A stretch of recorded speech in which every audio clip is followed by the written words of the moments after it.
Portable bandsaw blades are one of the many cutting solutions available from the MK Morse Company. Often called portabands, these blades are a versatile option for cutting pipe, electrical conduit, threaded rod, PVC tubing, or other similar small shapes. The process for making a portaband is similar to an industrial bimetal saw blade. A fatigue-resistant steel is used to form the body, or backer, of the saw blade, and an alloy steel is used to form the edge wire, or teeth. The two strips are joined together using a laser welding process that melts them together. We then wrap the welded strip into large coils.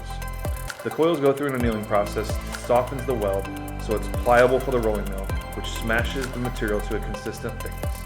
We monitor the shape and thickness through the coils to ensure the highest saw blade performance. Once the strips have been rolled, they are sent to our band mills where we cut the teeth in the composite. We group a number of strips together and run a large milling cutter across them, forming the desired tooth shape and spacing. After milling, the coils are run through our setting process to form the curve. This is done by indexing the teeth in between rotating carbide fingers. The carbides bend the teeth to a target overhang compared to the body of the blade.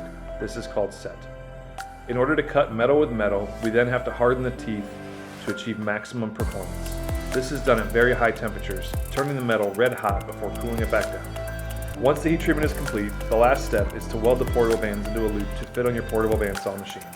The strip is cut to the correct length, then the two ends are welded together, forming the band. After welding, the flash from the weld must be removed using a precision grinding process. The portaband is then packaged and sent out to our customers. Thank you for watching. Please follow our channel for additional helpful tips and information.